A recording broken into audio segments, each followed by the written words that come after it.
the sad truth. I mean, not much you can do about it afterward. So, is what you're saying true? Check it out yourself. I gave you names. I gave you sources. Check it out yourself. Why do you think that Professor Haddad is It's a sensitive issue. It's a very sensitive issue. Because he's revered in the West, Dalai Lama, he's a great man of peace, spiritual figure. To shatter that icon would open up a lot of grief for people that they were taken in. Shocking grief, I think. This is how the German delegation reacted when it was first disclosed in Xinhua. They just couldn't believe it. They said, and then after that, the German government began to look into it. They went back to Berlin to complain, and the German government responded by opening up the archive. So wasn't it contradicting that they're very sensitive about the Holocaust and also about the Dalai Lama? The Jews aren't sensitive about the Holocaust. I mean, the Chinese are not sensitive about it. They feel they helped the Jews. Yeah. Well, no, in America, I'm saying they're sensitive both about. Can you find some place to stop another break? Some people are No, it's just that people were taken in. What can you say? The Wizard of Oz. Yeah. Toto's opened the curtain. Do you think you deserve to apologize to Professor Haddad? Or? I said I will apologize for touching upon a sensitive issue. And what did he want you to apologize for? Well, being a propagandist. I'm not. I told you I support Tibetan independence. And you have gotten all this information through years of research, my own interviews, everything. I said I work on Tibetan research a lot, the history. Yeah, I publish in journals in Japan. Primary scholars primary sources. Yeah. They're mentioned of bits and pieces of every bit of this, and that's why I say you're from the East Coast. Talk to the Kalmyks. Right. Go to the archives on the Brook Mission, Count Ilya Tolstoy mission. But I think, like the professor's point was that, well, you know what the professor's point is. Well, I'm just trying to explain why the Chinese government really does not like the Dalai Lama. What is the professor's point? There isn't a body of research on any of this. You can't even get a book published.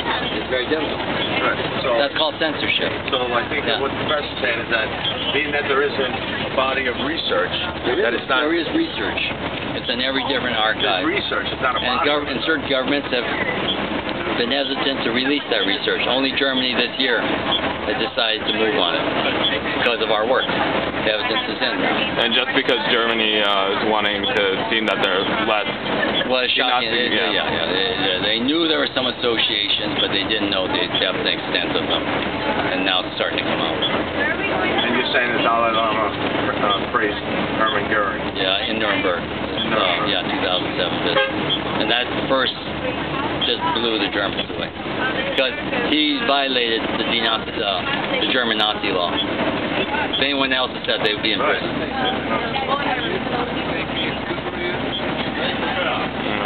Stern magazine. Crime to deny the Holocaust. Yeah, Spiegel, Stern magazine. Yeah. They've written about Heinrich Harr. I mean, it's a very disturbing story how the SS survived the war and maintained its positions of power and influence within American British policy establishment. In fact, all around the world. Why do you think the professor's so sensitive about this issue? Dalai Lama is a leading world figure, man of peace, our modern day Gandhi.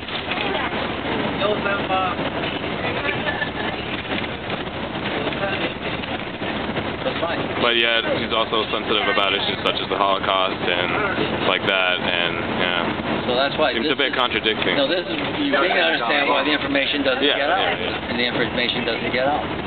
If people are emotionally involved, whereas I said I don't give a damn. I prefer free Tibet. Why would you think the Dalai Lama would publicly align himself with Nazis in Germany at Nuremberg? Aryan theory. Aryan theory? Now, what is that? He is a Nazi. That's a sad thing. Or the Nazis are him, or I don't know what. Nazis are us. You know, I mean, I hate to put it that way, but they're on the same wavelength. Well, the Nazis are just a socialist party.